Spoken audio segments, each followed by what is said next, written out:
I would like to begin by acknowledging that I am on traditional territories of many First Nations, including the Mississaugas of the Credit, Anishinaabe, Haudenosaunee, Chippewa, and the Wendat peoples.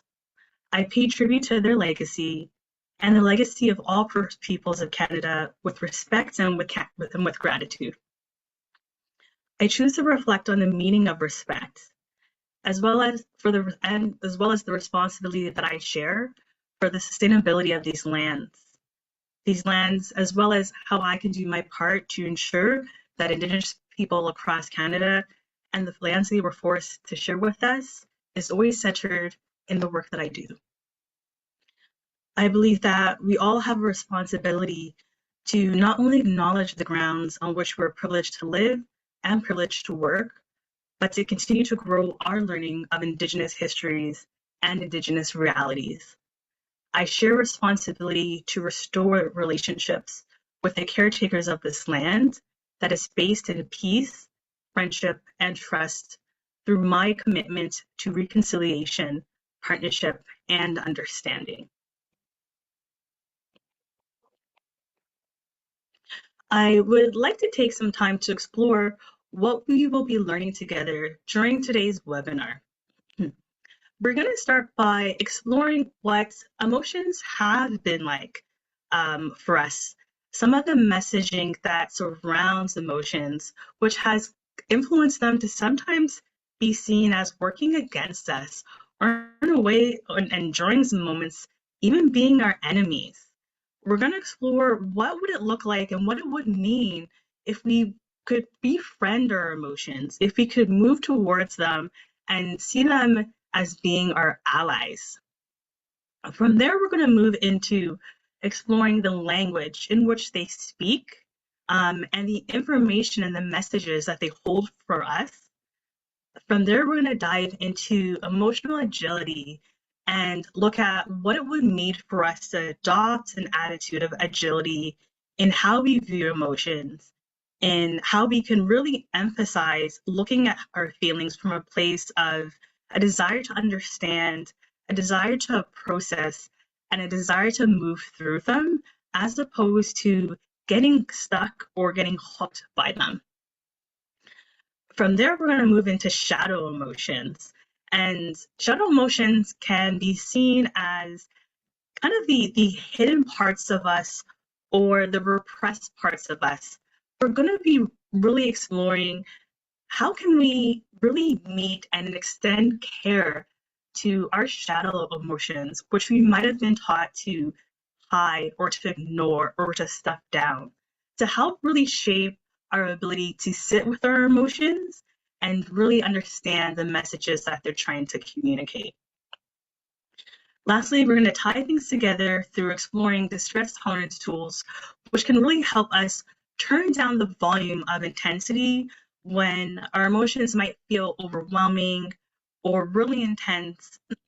This can really help us tolerate them with greater ease, again, so that we can kind of take a peek at what's underneath them and move forward with that information and with that additional knowledge. Lastly, I'm going to hold space for questions that folks might have and touch on a couple of key points through our takeaways to kind of hold on to and keep in our back pocket as we move forward from the webinar. So let's get started. Emotions. I recognize that within our world, there's this strong desire to categorize a lot of things. And one of those items are emotions. Emotions can be categorized as good or bad, positive or negative. And this can create this idea or this expectation that we're supposed to, and I'm using air quotes, I'm not sure if you're seeing it, but I have to vocalize it just so you know. It can create this idea or this expectation that we're supposed to feel happy all the time. And if that's not our reality, or if that's not the case, then something's wrong. When it comes to our emotions, there aren't emotions that are bad or negative. That's not the case. there might be emotions that are more comfortable or uncomfortable to experience, absolutely. However, it's really important to help and try to kind of shape how we think about our emotions and move away from doing them kind of in that dichotomy. That can allow us to move away from this place where we can sometimes view our emotions as working against us or being our enemies or kind of holding maybe bad intentions, if I could say sometimes. It can allow us to cultivate and hold space for our feelings that can allow us to befriend them, to approach them with curiosity and acceptance. And that can really shift in what it's like to experience all of our emotions.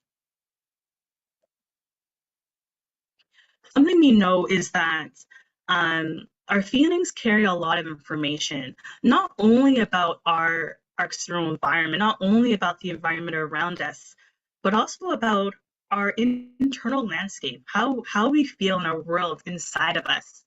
And so when we move away from our emotions, or we try to repress them or stuff them down or avoid them, we're losing access to that information. We're losing that opportunity to gain that insight. Our emotions can really tell us if we have needs that are going unmet, if our boundaries have been crossed, or if there's a change needed in our life. And when we're not able to sit in them or to accept them, we're not able to really determine what we need for our emotional well-being, or again, gain what that insight is that feeling is trying to share with us. When we look at how our relationship with our feelings is influenced, we all come from different experience where maybe we were supported with expressing our emotions, with feeling our feelings, whereas for other folks, that same permission rather wasn't there. And so that also might have influenced and shaped what it's like for them and how they respond to their emotions in the present moment. Our emotions can also speak to us. As we can see from this slide, emotions carries messages and language that it's trying to communicate with us. And to add on to this list, we could add loneliness. Loneliness can signal where and when we might need connection. We can also add guilt. Guilt can show up sometimes when we've acted out of alignment with our values, and it can help guide us into the person we want to be and the behavior we want to engage in moving forward. What's really important about the language of emotion and being able to be receptive to it is what it's like for us in our individual experiences of emotion. When we're avoiding our emotions, this language is not getting through. We're not able to absorb it. However, when we're able to stay open and stay receptive, there's a lot of insight that we can gain from being able to access this language. The other thing about emotions and the knowledge that it holds is when we're not able to access it, we can end up being stuck in old patterns. And those patterns may not necessarily reflect our present needs. It might not reflect our present safety, our choice and control. And so that's also another way that not being able to experience our emotions can create barriers for us. There are many ways that we can avoid our emotions, and one of those ways is through distraction. The thing about distraction is that it can be a helpful coping tool. However, distraction is temporary.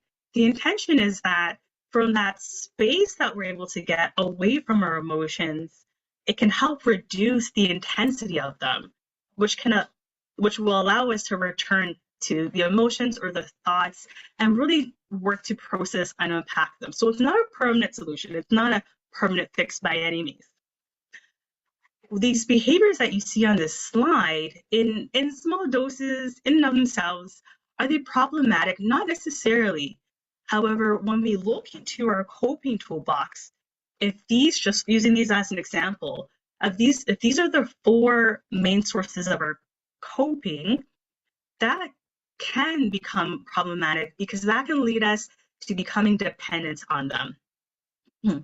And what we know about our emotions is that the more that we try to stuff them down and the more that we try to repress them, what ends up happening is that they become bigger and bigger and bigger and bigger and larger. And what we resist persists. And so that can end up taking longer and more effort for us to self-soothe, to us to de-escalate when our emotions are intense through avoidant behavior. When we think about agility and how to use that in our experience of our feelings, it's really focused on cultivating an attitude of really flexibility, of fluidity. Because when we focus on individual emotions, think about emotions kind of having like a natural cycle it kind of flows through. By being able to flow through that cycle, that provides an opportunity for it to transform into something else or to reduce in intensity. And that doesn't necessarily mean we're going to go from a place, just for an example, of anger to joy. It means that maybe that anger will diffuse or reduce so that I'm able to really sit with it. I'm able to tolerate it. If it's kind of seen as like the first layer of an unfinished sandwich, I can see what's underneath. I can see, is it telling me about a need I have, or a boundary, or a change? What is that anger trying to tell me in that moment? And so by being emotionally agile, it allows us to kind of flow through how we experience our emotions. We can be curious. We can really observe our thoughts, our emotions, without kind of getting hooked by it, and our emotions kind of pulling us in and being in a place where we feel kind of stuck or static. It's really staying connected to the idea that how we feel can change over time. And the emotion that's coming up for us in the present moment is not permanent. How we practice emotional agility can begin, or how we cultivate rather, emotional agility, is to really examine what the beliefs are like that we hold around how we expect ourselves to feel. Whether that looks like criticism or judgment or perfectionism, it's really challenging those beliefs and moving to a place of compassion, kindness, and acceptance, really accepting what's showing up for us when it comes to our emotions, as opposed to finding ourselves in a position where we're wishing and hoping and wanting for how we feel to be different. It can also be helpful to widen our scope and kind of take a different view of a situation or an experience that we're having. That can also filter into our ability to turn towards our emotions as opposed to push them away, because it can provide access to a different interpretation. It can also provide us with an opportunity to connect with our values and to look inwards from a different lens that we might not normally do. Once we've completed those steps, from there we're going to move into identifying our why. And identifying why looks at really examining what your values are, what matters to you, what's meaning and what holds meaning for you. And when we're able to really grasp and stay hold of that information, we're going to be able, that can allow us to take it a step further and walk our why. or in other words, looking for opportunities to really implement our values and what brings us meaning on a day-to-day basis. And in saying that, I also recognize that takes intention and effort, because we're often pulled in many different directions during our days, and sometimes what our why is can become blurred with the why of others or distractions. However, our whys, which is our values and our meaning, it can kind of serve as being guides for us and be a compass for us. It can help lead us in directions that we need to go, and it also can call us in when we're not acting in alignment for us.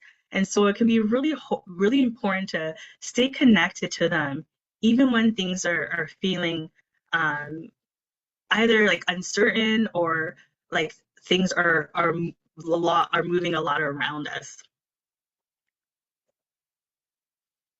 Let's explore shadow emotions. So I wanted to take a couple of steps back and talk about, why are these called shadow emotions to begin with? And one reason that is because shadow emotions are known as being connected to the parts of ourselves that we might have hidden. And there are many reasons for us to hide those parts of ourselves, because shadow emotions have a lot of messages that surround them. When we look at that from a societal or social point of view, these are emotions that can have messaging attached to whether they're acceptable, whether they're unacceptable, even for how long we're allowed to experience or feel them for. As we can see, these emotions include anger, sadness, fear and anxiety, disgust, jealousy, or shame. These emotions can be seen to be connected to the wise part of ourselves because they carry information about our needs and our desires. And when they're hidden or they're repressed or they're stuffed away, we don't have access to that. The thing about shadow emotions, as well as all of our emotions, really, I want to really add, is that we can't ignore them forever. They also have the ability to grow and grow and grow and become larger and larger and larger if we try to ignore them until we're no longer able to do that. And that also puts us into a cycle where it grows in intensity as well, which makes it really important to look at how can we develop a relationship, especially with shadow emotions, that's influenced by our truth and how we want to be in relationship with them, as opposed to the ways where we might have been taught how to be in relationship with them. When we explore how we can start really holding space and stepping into these feelings, one of the first steps that we can take is by labeling our emotions. We can start by really identifying what is showing up for us. And a way we can do that is we can do that by naming the feeling. And after that, we can take it a level further. And by exploring it in more detail, for example, if you notice yourself feeling sad, that's excellent. Let's go deeper. Like, what type of sadness is there? Is it depletion? Is it exhaustion? Is it depressed? Is it lonely? Is it hopeless? The more we're able to dive in and describe the emotion that's there, the more insight we're able to gain on what we need for our emotional well-being. It can also be really helpful to notice and explore any thoughts that might be coming up about that emotion, because sometimes it can be a little bit tricky to kind of name that feeling, and then that's absolutely okay. Sometimes our thoughts can kind of provide us with a source of guidance in that process. And so if you notice thoughts coming up, really getting curious around what thoughts are there. Are they critical? If so, about what? Are they critical towards yourself, towards a relationship, to a situation? Really using that information to help guide you towards identifying what your emotional experience might be. From there, we're going to really explore what our personal history is like around these feelings. Like I mentioned previously, there are a lot of messaging that surrounds shadow emotions. And for us individually and personally, we also might have our own experience around how others have responded to us when we've experienced those feelings, which have shaped how we respond to them. Did we experience judgment? Did we experience shame? Did we learn to hide them? We also learn how to feel our feelings through observing how folks respond to theirs. So that's also a source of influence. So it can be really useful to dive into our past histories to help facilitate unlearning and relearning of what type of relationship do we want to have with this part of us and these specific feelings. If we're coming into feeling these feelings from a place where we might have repressed them or stuffed them down in the past, it might feel overwhelming when we start to really sit in them and we start to embrace them and know that's okay. Just like anything, over time and practice, it's going to start to feel different. So wherever you're starting from, know that starting point is absolutely okay. It's also really important to remember that in the process of shadow emotions and really redefine your relationship with them, remember that these emotions are only one part of who you are. They don't define you in entirety. They don't define your worth. They're one part of who you are. And I emphasize that because I really want you to remember that by embracing shadow emotions, it allows you to really tend to and care and give attention to parts of yourself that is really craving that really want to be seen, that really wants your attention because it's kind of been in a position where it has all these messages, it has all these things it wants to share with you. However, we're in a position where we might be like, no, I don't want that message. You keep the message. I don't want to hear. And so that part of us has kind of been in a holding pattern. So give it that attention, give it that care, and while remembering that it's super healing and super valuable to take care of yourself in this way, and that it doesn't define everything that makes you who you are either. When it comes to our emotions, we know that our emotions manifest within our body, that link is really strong there. And we know that because we can look at the example of if you've ever felt a knot or butterflies in your stomach before a presentation, or if you've ever experienced a headache when you've been navigating being in a space of high stress. That's an example right there of how our emotions are physically manifest in our bodies. And as we can see from this slide, that manifestation is quite vast. It shows up in many different ways. And so that really highlights that in order to help really soothe our intense emotions, we need to start from the body first, really look at opportunities where we can self-soothe and regulate the physical body, which will also impact our ability to soothe our intense emotions. And how we do that is through using distress tolerance tools. One of the ways I describe distress tolerance is thinking about if we could regulate our emotions with the dial. We wouldn't want that dial on maximum, and we wouldn't want it off either. Distress tolerance is a really great tool that we can use when we're experiencing really when our emotions are either intense or overwhelming, it can allow us to turn the dial down to reduce that intensity, which can allow us to sit with them with greater ease, for them to be more tolerable, again, for us to access the layer that's underneath them.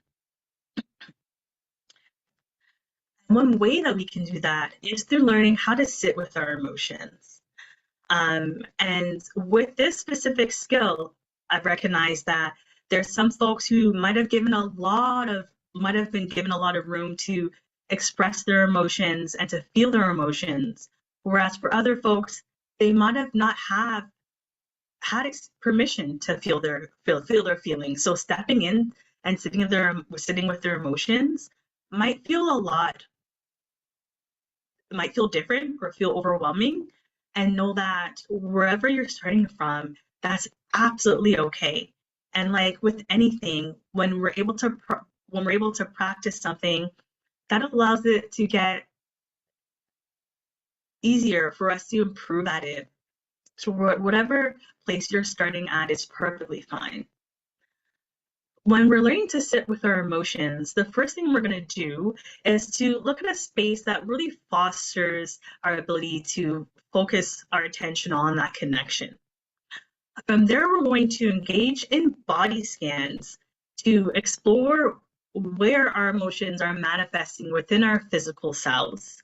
We're going to really bring our attention to identify those areas of tightness, of contraction, of tension, because that's going to give us the information and cues of how our emotions are manifesting. From there, again, we're going to focus on identifying and labeling the emotion, labeling what's showing up for us in that moment. It's really important to really try to stay out of our minds and try not to intellectualize how you focus on your physical feelings. Because I know sometimes there might be that urge to examine it or judge it, or to really contemplate on it. However, with this practice, we're really focusing on that sensation, that physical sensation, without our minds being part of that process. From there, we're going to breathe into those areas of tension to invite some softening, to invite some release, and to invite relaxation. That might be something you practice a couple of times, just to really get that softening that we desire. And then from there, we're going to accept what's showing up. Again, instead of resistance and moving away or pushing away or wishing or hoping what we feel to be different, we're going to accept what's showing up. And that intention is really going to cultivate that space that can allow our emotions to change and shift through going through their natural cycle of being. Another tool that we can use is called the improve, and it's really focused on ways that we can improve our present moment when we're experiencing distress or when we're experiencing intense emotions. One way we can use this skill is through imagery, by really imagining a peaceful place or a safe place. And when we're able to visualize a safe place in our mind, that also translates into our ability to find safety within our present reality. It can also be helpful to practice imagery if this is a tool that resonates with you. When you're in a place when you're feeling grounded or more calm, just so you can really fine-tune what that picture looks like for you, as well as connect it with your senses. So it can allow you that space to really go in and find those sights and sounds and smells that you can connect to that image, so that when you need it, that memory is already there for you. We can also use meaning, and by meaning, it really focuses on ways that we can look at what we can take away from our current situation, whether is something that we're learning or something that has provided us with clarity. It's really not focused on denying the fact that we're experiencing distress or we're in a situation that's difficult. It's focused on what can we do that could help us feel better in the moment. So it's not about invalidating our reality. We can also use prayer or our spirituality to help connect with guidance, to help connect with our practice of gratitude or with affirmations that resonate with us. We can also use relaxation. Because of that close link between the body and the mind, when we engage in relaxation activities or things that allow us to find relaxation, by cultivating that sensation in the mind, it also translates into the body as well. And that could look like many, many things that we might already practice. And sometimes it could be helpful to really sit and reflect on what do you currently practice that allows you to feel that way? Because sometimes we have tools that we use that we might not think are helping us in the ways that they are. And this could be taking a bath, stretching, listening to music, just for a couple of examples.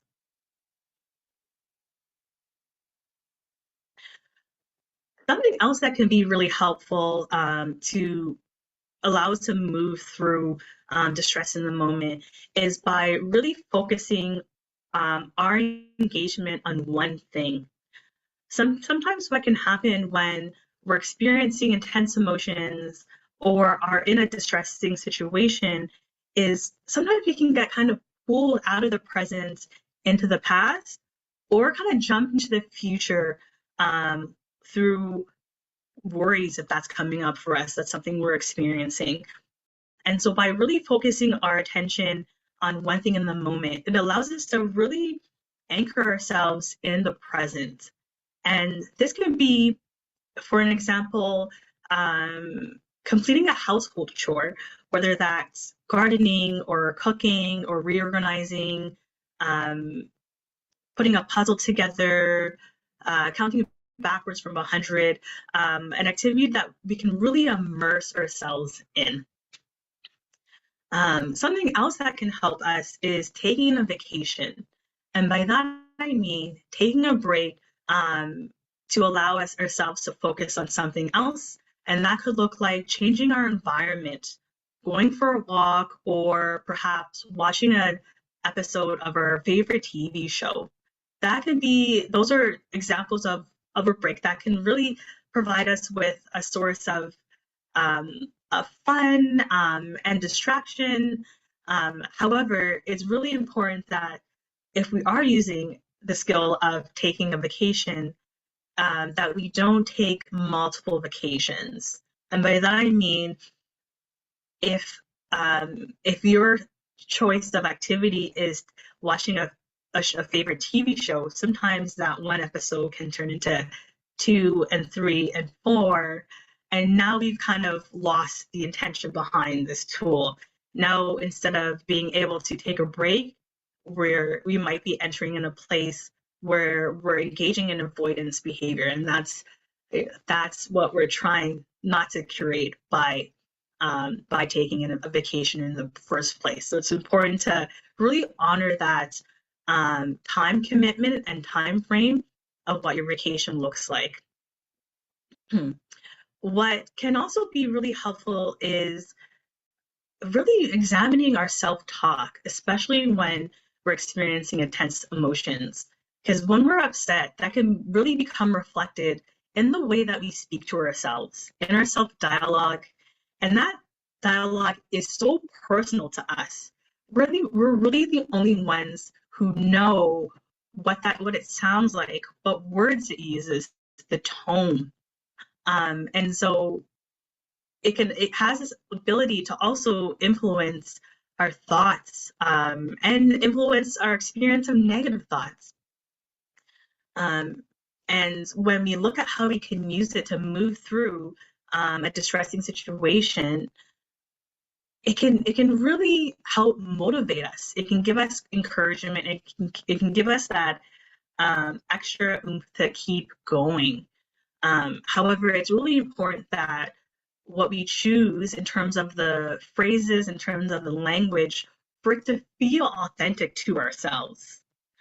It can also be really helpful to have our phrases, have those encouraging words, um, visuals, somewhere where we can see it so that we can use them for reminders when we need it. The last tool I wanted to touch on before we move into questions is the TIPP skill. This skill begins with temperature. Something that could happen, and think about your last experience when you might have felt and a really intense emotion, or when you were feeling upset. Did you notice a change in your body temperature?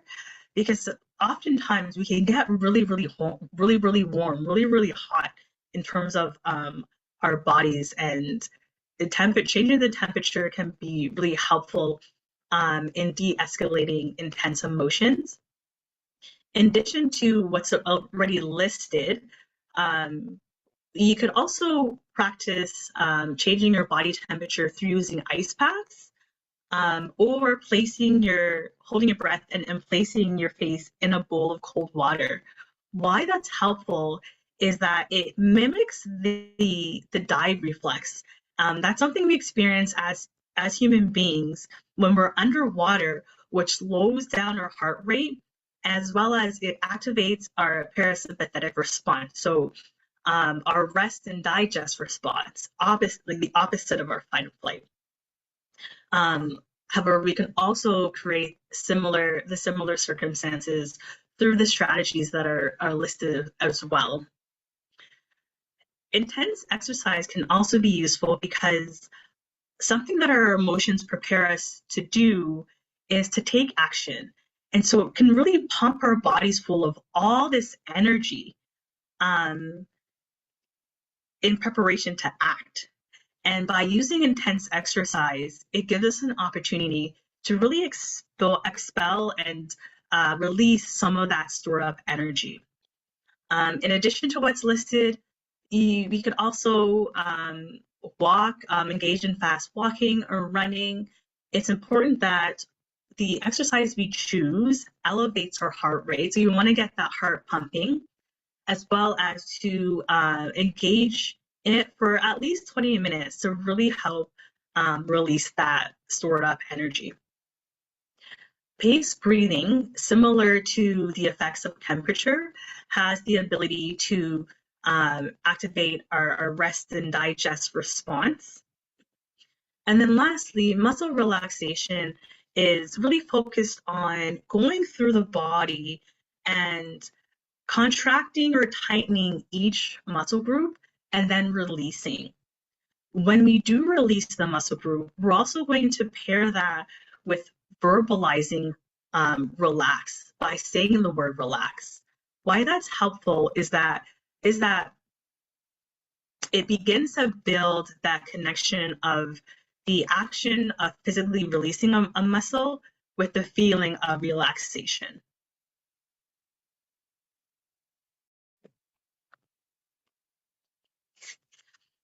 Okay, I've shared lots of information about tools, and we've come down to the end of our webinar. So I wanted to take a moment to check in with folks to see if there are any questions that have come up, any questions I can help answer. You can feel free to pop these into the chat, or if you wanted to unmute and share your questions out loud, that's also an option too. So I'm just going to take a moment to check in to see if anyone has any questions.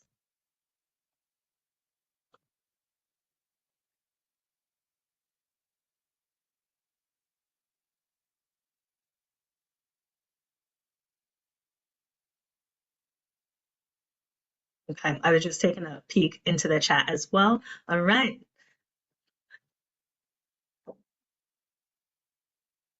Okay. No questions yet. I'm also going to include my contact information just in case as you move through your day or even move through your week, if anything comes up for you where you can reach me and the rest of our team. Before we do that, I just wanted to revisit a couple of takeaways and key points from today. Our emotions are valuable messengers. They offer insight into our needs, our boundaries, and our internal landscapes, our internal worlds. Remembering that curiosity can really help us explore our emotions, which can allow us to access the information they're trying to provide us. It can be really helpful to think about our emotions as our messengers. And what is the message? What message does your emotion have for you? Our shadow emotions, they're only one part of who you are. If you're beginning to cultivate a relationship with them or redefine what that relationship is like, remember that they define who you are. Our distress tolerance tools allow us to turn down the intensity of our emotions. Again, the intention is not to change our emotions in entirety, it's to turn down that dial that can allow us to sit with them with greater ease, to allow them to be more tolerable, for us to receive those messages. Lastly, by really exploring how you've been taught to experience your emotions, whether you've been taught to move away from them or lean into them, by really examining those messages, it can allow you to challenge the norms, especially around what emotions are acceptable and unacceptable, and really cultivate how you experience your feelings based in your truth. Okay. So we've reached the end of our webinar. I wanted to take a moment to say thank you so much for taking the time out of your day to join me on today's webinar and diving into emotions. I really hope the information and the skills were helpful. This is where you can reach me at wellness@gar.me. So as you move through your day or move through your week, if something comes up for you, please don't hesitate, reach out. I'd be more than happy to provide you with any information that you need. Also, stay tuned. We have a couple more exciting webinars provided, or coming up rather, before the end of the year. And yeah, with that being said, stay connected to our social platforms as well as our YouTube channel, because the recording of our webinars can also be accessed there. So thank you again so much, and I hope you enjoy the rest of your days. Thank you.